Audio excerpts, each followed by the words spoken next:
అందరికీ నమస్కారాలు.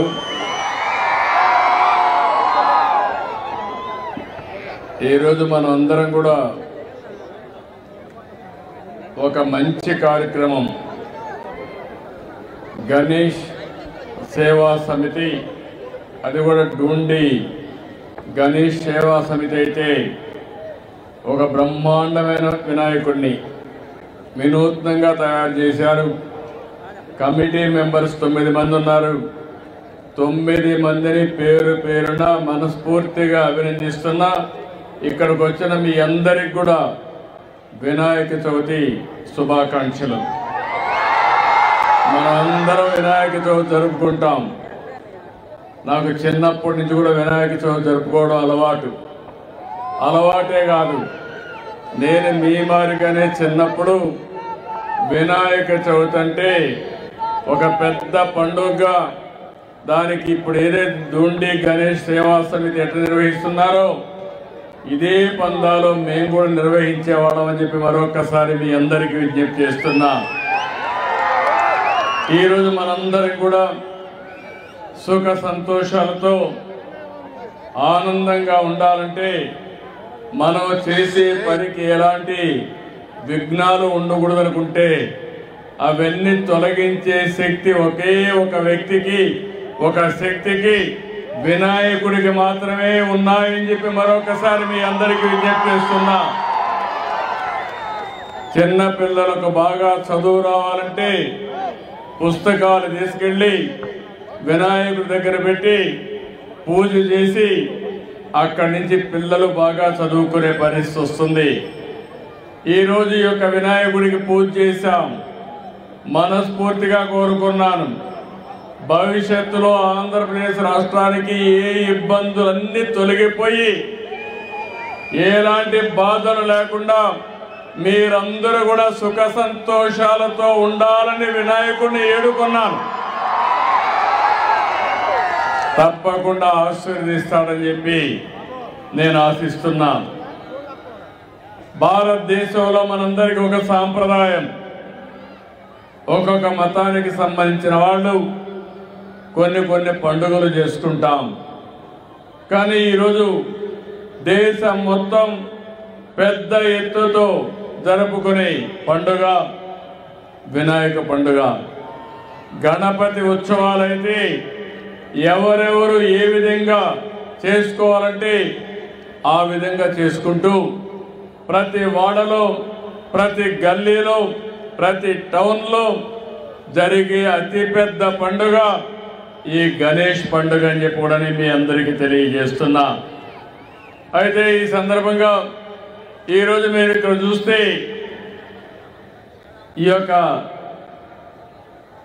ఈసారి వినాయక చవితికి ఒక ప్రత్యేకత ఉంది. ప్రతి సంవత్సరం మీరు కానీ గణేష్ పండుగ చేసుకోవాలంటే ఒక మైక్ పెట్టుకోవాలి. మైక్ పెట్టుకోవాలంటే పర్మిషన్ కావాలి. మీరు కరెంటు తీసుకోవాలి, కరెంటు కూడా మళ్ళీ బిల్లు కట్టాలి, పర్మిషన్ తీసుకోవాలి. ఈసారి మొట్టమొదటిసారి చరిత్రలో ఎలాంటి పర్మిషన్ అవసరం లేకుండా మీరు గణేష్ ఉత్సవాలు చేసుకోవాలంటే ఇక్కడ ఏర్పాటు చేసిన దానికన్నిటి కూడా కరెంటు ఉచితంగా ఇచ్చామంటే అది మీ మీద ఉండే ప్రేమ. ఇంత మునుపు గణేష్ ఉత్సవాలు జరుపుకోవాలంటే అనేక విఘ్నాలు అన్ని విధాలా ప్రతిఘటించి మీరు జరుపుకునే పరిస్థితి. ఈరోజు గణేష్ ఉత్సవాలు జరుపుకోవాలంటే ఎలాంటి పర్మిషన్ లేకుండా ఉచితంగా అన్ని కూడా మీకు ఇది జరిపించుకునే వేడుక అని చెప్పి మరొకసారి విజ్ఞప్తి చేస్తున్నా. దీనికి ఒక 30 కోట్లు ఖర్చు అవుతుందన్నారు. పర్వాలేదు, ఎంతైనా సరే మీ ముఖంలో ఆనందం చూడాలనే ఏకైక కోరికతో ఈ కార్యక్రమానికి శ్రీకారం చుట్టాం. ఇక్కడ ఏదైతే గణేష్ ఉన్నాడో మీరు చూస్తే సిట్టింగ్ పొజిషన్లో అతి శక్తివంతమైన గణేశ్వరుడు ఇక్కడ ఉన్నాడు, మన దగ్గర ఉన్నాడు. అది కూడా మీరు అందులో కూడా ఇప్పుడు చెప్తున్నారు. నేను దీని మీద చాలా ప్రయత్నాలు చేశాను. హైదరాబాద్ నగరంలో ఒకప్పుడు మీరు చూస్తే ప్రతి ఒక్క దిక్కడ గణేష్ ఉంటాడు. ఆ ప్రొవిషన్ వస్తే కూడా చాలా ఇబ్బందులు క్రియేట్ చేసేవాళ్ళు. నేను ఒకటే చెప్పాను, గణేష్ ఉత్సవాల్లో ఎలాంటి అపస్కృతి జరగకుండా పూర్తిగా లా అండ్ ఆర్డర్ కాపాడిన బాధ్యత ఆనాడు తెలుగుదేశం ప్రభుత్వాన్ని చెప్పి కూడా నేను మీకు తెలియజేస్తున్నా. ఇక్కడికి వచ్చినప్పుడు ఇక్కడ ఆర్గనైజ్ చేసే వారందరినీ కూడా మనస్ఫూర్తిగా అభినందిస్తున్నాం. వివిధ ప్రాంతాల్లో ఏర్పాటు చేశారు. ఈసారి సితార గ్రౌండ్లో 72 అడుగులు, అది కూడా సిట్టింగ్ పొజిషన్లో. అందరూ కూడా కలర్స్ ఏమీ లేవు. ఎలాంటి అన్ని కూడా నేచురల్గా మట్టి నార ఇవే తీసుకొచ్చి బ్రహ్మాండంగా ఏర్పాటు చేసి అందులో కూడా మైక్రో ఇరిగేషన్ పెట్టి డ్రిప్ ఇరిగేషన్ పెట్టి రేపు అన్నీ పూర్తయిన తర్వాత ఇక్కడే గణేష్ నిమజ్జనం కూడా ఇక్కడే చేస్తున్నారంటే ఇది ఒక ప్రత్యేకమైన ఆకర్షణ అని చెప్పి మీ అందరికీ తెలియజేస్తున్నాను. నేను ఇప్పుడే అడిగాను, ఇక్కడ మీరు తయారు చేసిన తర్వాత ఏ విధంగా చేస్తారంటే ఆ మట్టిని ఇక్కడే ప్రజలందరికీ పంచుతున్నారు. ఒక పవిత్రమైన మట్టిని మీరు తీసుకెళ్ళి మీ ఇంట్లో పూల తోటలు కానీ వ్యవసాయ పొలాల్లో కానీ భక్తి భావంతో చేసుకుంటే ఇప్పుడు వచ్చే దిగుబడి కంటే 4 రెట్లు ఎక్కువ వచ్చే అవకాశం ఉంటుంది. అది గణేశుడి యొక్క ఉపయోగం అని చెప్పి కూడా నేను మీకు తెలియజేస్తున్నా. ఇలాంటి మంచి సాంప్రదాయాలకు నాంది పలకాల్సిన అవసరం ఉంది. ఈరోజు భగవంతుడు మనకు ప్రకృతినిచ్చాడు, ఈరోజు అన్ని కూడా ఇచ్చాడు. కానీ రాను రాను కొన్ని రోజులకు మీరు చూస్తే ఎక్కడికక్కడ కలుషితమైన వాతావరణం వచ్చింది. నీరంతా కలుషితమయ్యే పరిస్థితి వచ్చింది, వాతావరణం కలుషితమైపోయే పరిస్థితికి వచ్చింది, పరిసరాలన్నీ కలుషితమైనాయి. అందుకనే ఈ మధ్య కాలంలో మీరు చూస్తే ప్రతి నెల 3వ శనివారం స్వచ్ఛ ఆంధ్రప్రదేశ్ కార్యక్రమానికి శ్రీకారం చుట్టాం. స్వచ్ఛ ఆంధ్రప్రదేశ్ ద్వారా స్వచ్ఛాంధ్ర స్వర్ణాంధ్ర ధ్యేయంగా ఈ ప్రభుత్వం పనిచేస్తున్నామని చెప్పి నేను మీకు అందరికీ విజ్ఞప్తి చేస్తున్నాను. అందులో కూడా సర్క్యులర్ ఎకానమీ తీసుకొచ్చాం. వేస్ట్ టు ఎనర్జీ ఏ విధంగా పోవాలి, చెత్త నుంచి సంపద ఏ విధంగా సృష్టించాలి, కలుషితమైన నీళ్లు ఏ విధంగా మనం ఎప్పటికప్పుడు సాలిడ్ వేస్ట్ కానీ లిక్విడ్ వేస్ట్ కానీ ఈ 2 కూడా ఈ విధంగా ప్రాసెస్ చేసి వాతావరణాన్ని కాపాడుకుంటాం. అందుకే మీరందరూ చూశారు, నేనైతే నదులను కూడా మనం ఆరాధించాలి. నదులు కూడా ప్రకృతిలో భాగం.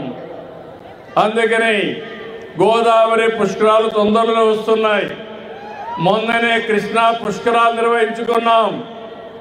నదుల్ని ఆరాధించడం మన సాంప్రదాయం. ఈ సంవత్సరం మీరు చూస్తే పోయిన సంవత్సరం చూశాను, ఈ సంవత్సరం చూశాను, వర్షాలు ఎక్కువగా పడ్డాయి. పోయిన సంవత్సరం నేను బాధపడ్డాను. ఈ రోజు అంతా తిరిగాను, ప్రొక్లైన్ పైన కూడా తిరిగి మిమ్మల్ని అందరినీ ఆదుకున్న విషయం బుడమేరు వరదని సమర్థవంతంగా ఎదుర్కొని మళ్ళీ పునరావాసం కల్పించిన పార్టీ.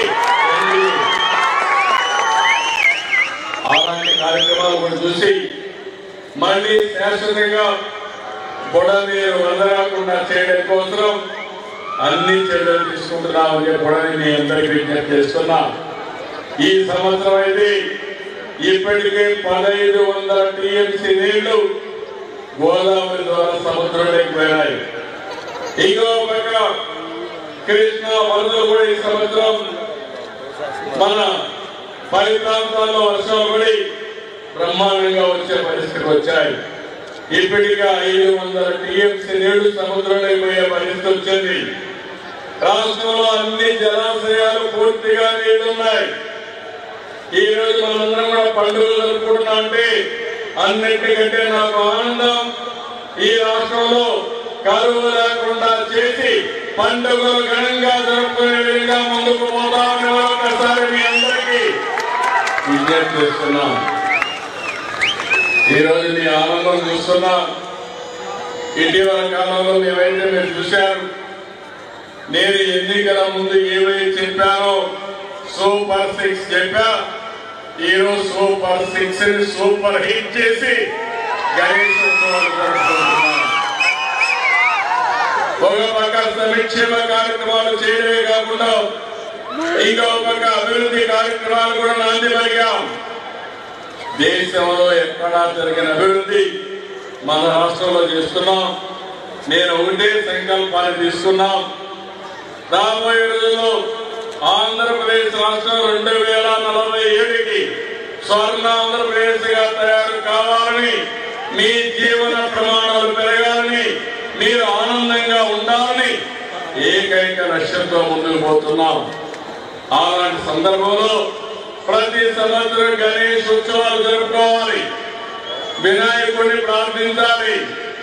ఎలాంటి అవరోధాలు లేకుండా, విఘ్నాలు లేకుండా విఘ్నేశ్వరుడు మనల్ని కాపాడాలని, మనల్ని ఆశీర్వదించాలని మరొకసారి కోరుకుంటూ ఈ కార్యక్రమానికి వచ్చిన మిమ్మల్ని అందరినీ పేరు పేరున మనస్ఫూర్తిగా అభినందిస్తూ అందరికీ ధన్యవాదాలు. జై హింద్, జై సార్. మన గణేష్ ఉత్సవం తరఫున మీరు ఏదైతే మండపానికి ఉచిత సందర్భంగా చిరుకాలపై ఇవ్వడం జరుగుతుంది సార్. ఈ కమిటీ సభ్యులు అదే